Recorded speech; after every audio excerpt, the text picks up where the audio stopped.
Սփյուռքի գործերի հարգելի գլխավոր հանձնակատար, հարգելի գործընկերներ, ուրախ եմ ձեզ տեսնելու համար։ Ուրախությամբ պիտի արձանագրեմ, որ վերջին տարում դեպի Հայաստան հայրենադարձման կամ ներգաղթային որոշակի process-ներ են նկատվում, եւ եթե հետևել եք, պիտի իմանաք, որ 2025 թվականը առաջին տարին է, ըստ էության մեր անկախությունից ի վեր եւ բացառյալ COVID-ի համաճարակի շրջանը, երբ որ սպეციფիկաներ կային, երբ որ Հայաստան վերադարձած քաղաքացիների թիվը, Հայաստանի Հանրապետության քաղաքացիների թիվը գերազանցել է Հայաստանից հեռացած քաղաքացիների թվին։ Ես խոսում եմ շուրջ ավելի քան 8000-ով։ Ես խոսում եմ քաղաքացիություն ունեցող անձանց մասին, բայց եթե այս վիճակագրությունը մենք դիտարկենք մեր հայրենակիցների թվի տրամաբանությամբ, համոզված եմ, որ այս ցուցանիշները ավելին կլինեն, եւ իհարկե ակնհայտ է, որ նաեւ որոշակի արտաքին ազդակներն են նպաստում այս process-ին, բայց ես ուզում եմ հիշեցնել նաեւ, որ Սիրիայի իրադարձությունների հետ կապված 2014 թվականն էր դա, եթե չեմ սխալվում, ավելի քան 20000 սիրիացի մեր հայրենակիցներ հանգամանքների բերումով եկան Հայաստան, բայց նրանցից շատ քչերը մնացին Հայաստանի Հանրապետությունում։ Այսինքն այդ դեպքում էլ ներգաղթ տեղի ունեցավ, բայց գործնականում անմիջապես կամ շատ արագ այդ մարդկանց 90 եւ ավելի տոկոսը Հայաստանից հեռացավ։ Հիմա իրադրությունը այլ է, մարդիկ վերադառնում են, գալիս են Հայաստանի Հանրապետություն, անշարժ գույք են ձեռք բերում, ներդրումներ են անում, այսինքն կապում են իրենց կյանքը կամ փորձում են կապել կամ պիլոտ են անում, եթե կարելի այդպես ասել, ինչքանով է հնարավոր Հայաստանում ապրել։ Եվ նաև այս process-ի տրամաբանության մեջ է մտնում Իգոր ծրագիրը, եւ երբ որ Իգոր ծրագիրը մենք սկսեցինք, դեռ այսպիսին չէր իրավիճակը, բայց ես հույս ունեմ, որ Իգոր ծրագիրը ավելի գործնական վերադարձի, ավելի հուսալի մեխանիզմ կդառնա։ Դուք տեղյակ եք, որ եթե տեղյակ եք, որ վերջերս ես հայտարարություն հրապարակեցի հրավիրելով աշխարհի լավագույն 200 բուհերի շրջանավարտներին ներգրավել Հայաստանի պետական կառավարման համակարգում, էլի եթե հետևել եք իրադարձություններին, գիտեք, որ արդեն կան կոնկրետ նշանակումներ, եթե չեմ սխալվում, այդ ձևաչափով արդեն իսկ 8 նշանակում եմ ես իրականացրել, խոսքը վերաբերում է այն պաշտոնյաներին, ում նշանակումը վարչապետը, այդ նշանակումը, որ բարձրաստիճան պաշտոնյաների մասին է, արդեն առաջիկայում մի շարք դեպքերի հետ կապված որոշումներ ես արդեն ունեմ, եւ ուրախությամբ եմ արձանագրում, որ առնվազն մի քանիսը նաև իգործ ծրագրով հետաքրքրված անձինք են, այսինքն իգործի բերումով են առաջին անգամ առնչվել Հայաստանի պետական կառավարման համակարգում աշխատելու հնարավորության հետ։ Եվ ընդհանուր առմամբ այս երկու գործընթացները կամ երեք գործընթացները նկարագրելով ուզում եմ ընդգծել այն տեսլականը, որը մենք հիմա իրականացնում ենք, եւ նաեւ ուզում եմ ասել, երևի նախորդիվ միտքս կիսատ մնաց ինչ որ առումով, որ ի տարբերություն 2014 թվականի, նույնիսկ 2019-20 թվականների, այսօր հայրենադարձման միտումները ավելի վստահ են դառնում, այդ թվում խաղաղության օրակարգի եւ հաստատված խաղաղության շնորհիվ, որովհետեւ սա նույնպես գործոն է, որը մենք անպայման պետք է հաշվի առնենք, եւ նաեւ մենք հիմա ավելի ու ավելի շատ ենք կենտրոնացած Հայաստանի Հանրապետության այսօրվա եւ ապագայի այն ընկալման վրա, որը մենք ձևակերպել ենք իրական Հայաստանի գաղափարախոսության մեջ, ինչի մասին է այդ գաղափարախոսությունը, եթե մի նախադասությամբ ձևակերպելու լինենք, այդ գաղափարախոսությունը նրա մասին է, որ Հայաստանի Հանրապետության որպես պետության գոյության իմաստը եւ նշանակությունը իր քաղաքացիների անվտանգությունը եւ բարեկեցությունը, ազատությունը ինքնության պահպանումը եւ զարգացումը ապահովելն է Հայաստանի Հանրապետության միջազգայինորեն ճանաչված տարածքում։ Ինչն է այստեղ նորություն եւ կա արդյոք այստեղ նորություն։ Այո, այստեղ կա նորություն եւ այդ նորությունը շատ կարեւոր է, որովհետեւ ի սկզբանե Հայաստանի Հանրապետության անկախության process-ի հիմքում դրվել է մի փոքր այլ տրամաբանություն։ Այդ տրամաբանությունը մոտավորապես հետեւյալն է, որ Հայաստանի Հանրապետությունը մեզ համար հենման կետ է ավելի ընդարձակ Հայաստան կամ ինչ որ ավելի մեծ բան ունենալու համար եւ ըստ էության մենք բոլորս առաջնորդվել ենք այդ տրամաբանությամբ եւ եթե մենք դա ամեն օր չենք արձանագրել, բայց մեր սոցիալ հոգեբանությունը աշխատել է տրամաբանությամբ։ Բայց նաեւ այս ողջ ընթացքում այդ տրամաբանության գործունեության ողջ ընթացքում գործնականում հնարավոր չի եղել կանգնեցնել Հայաստանից արտագաղթը։ Է շատ հետաքրքիր երևույթ է։ Ու սկզբունքորեն պետք է հասկանալ ինչն է սրա պատճառը։ Եվ ինչն է պատճառը, որ հիմա մենք ներգաղթային երևույթներ ենք տեսնում, ու ես համոզված եմ, որ դա կշարունակվի, կես տարվա տվյալները ցույց են տալիս, որ կա մեծ հնարավորություն, որ այս տարվա վերադարձի ցուցանիշները նույնիսկ ավելի մեծ են լինելու, քան նախորդ շրջանում։ Ես այս թեմայի շուրջ շատ եմ մտածել, թե ինչի օրինակ նախորդող շրջանում ոչ մի կերպ ի հեճուկս բոլոր ամեն ինչի հնարավոր չի եղել։ Այսինքն ինչպես է եղել, որ մենք այդ գաղափարաբանությունը որդեգրել ենք, բայց այդ գաղափարաբանության պայմաններում Հայաստանը ըստ էության դատարկվել է, ընդ որում նաև մեր կառավարման շրջանում, որովհետև երկար ժամանակ մենք այն կանխավարկածով էինք, որ Հայաստանում հաստատված բարքերը եւ այլն դրանք են պատճառը արտագաղթի, որ ենթադրում եմ էլի ինքը ունեցել է այդպիսի բան, դա էլ է պատճառը եղել, բայց նույնիսկ հեղափոխության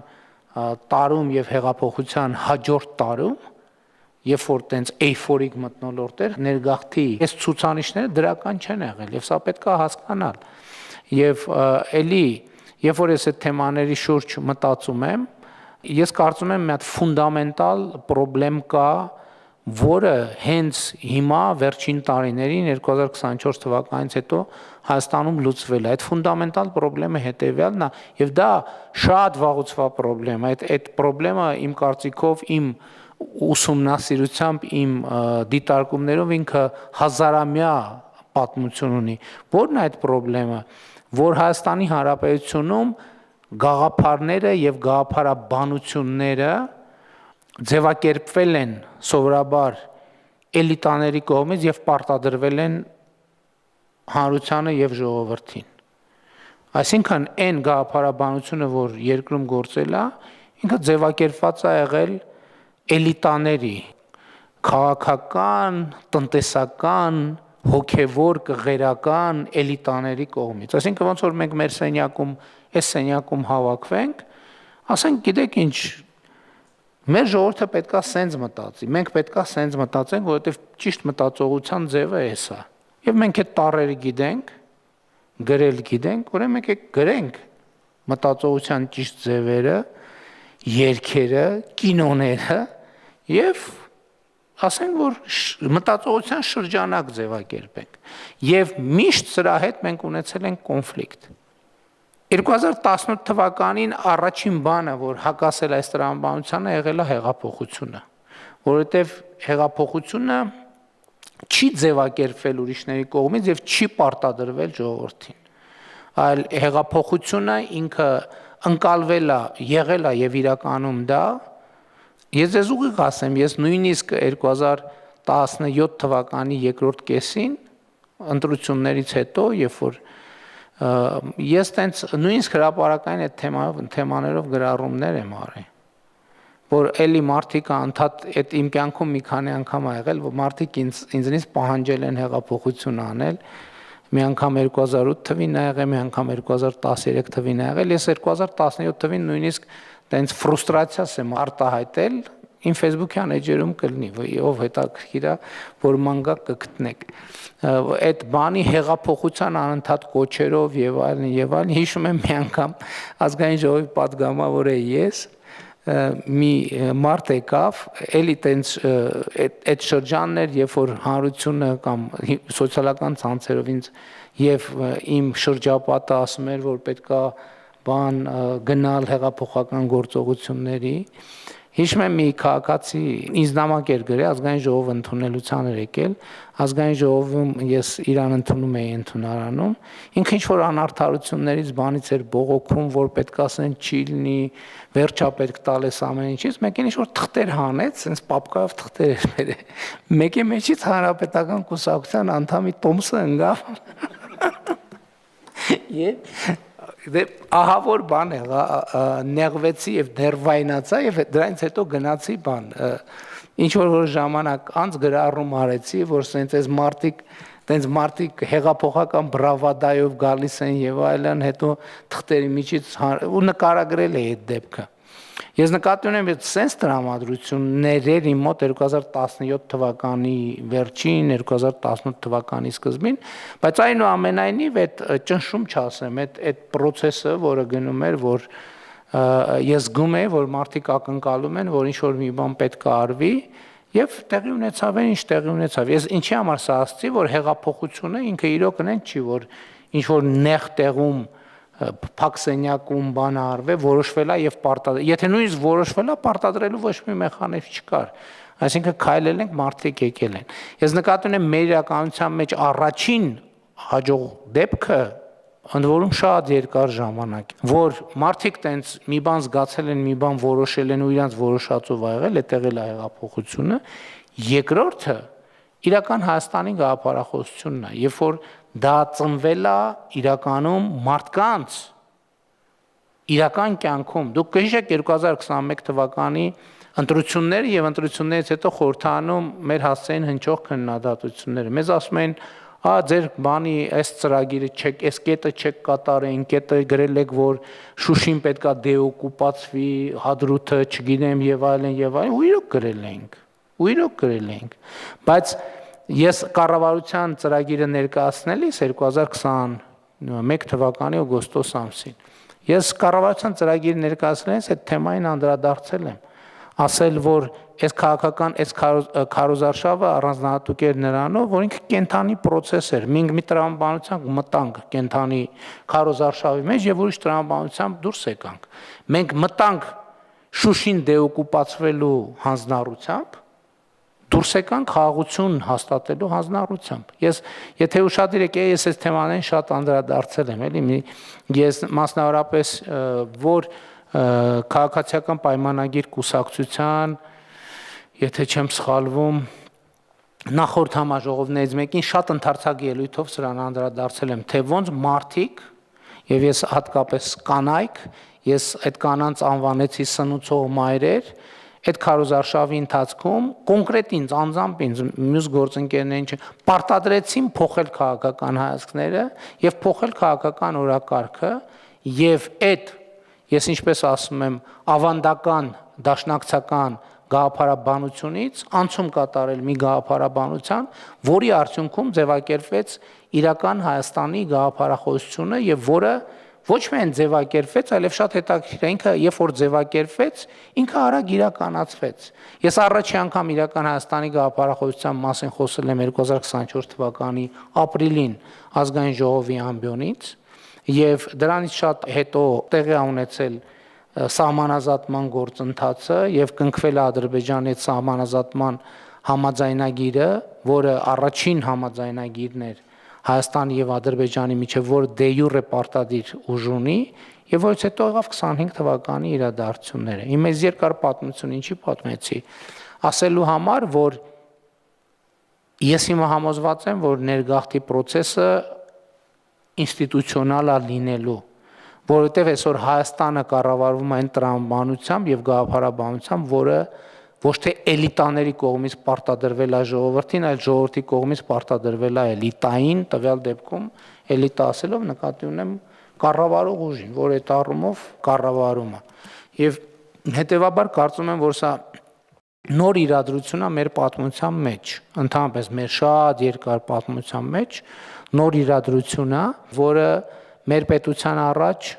անսահման հորիզոններ է բացում,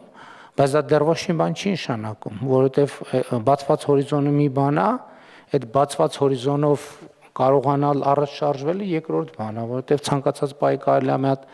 անենց քայլ անել, որ էլի հայտնվել այն նույն տրամաբանության մեջ, ինչ տրամաբանության մեջ եղել ենք ընդամենը 2.5 տարի առաջ կամ 2 տարի առաջ։ Եվ հետևաբար կարծում եմ, որ այս process-ները ապատահական չեն, ես նկատի ունեմ հայրենադարձության process-ները, եւ երկրորդը շատ արժեքավոր են, եւ ես հույս ունեմ, որ մենք նաեւ այդ թվում Հայաստանի եւ Սփյուռքի հարաբերությունների վերաֆորմատավորմամբ կկարողանանք այս տրամաբանությունը զարգացնել եւ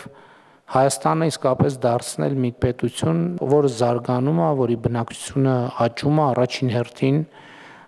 հայրենադարձության եւ իհարկե նաեւ ժողովրդագրության ռազմավարության իրականացման շնորհիվ եւ այստեղ շատ մեծ դեր ունի մարդկային այն ներուժը, որը ներգրավված է լինելու այդ պլանի եւ ռազմավարության իրականացնելու գործում եւ իգործ ծրագիրը այդ ներուժին հանդիպելու, այդ մարդկանց հետ հանդիպելու համակարգա, որը հույս ունեմ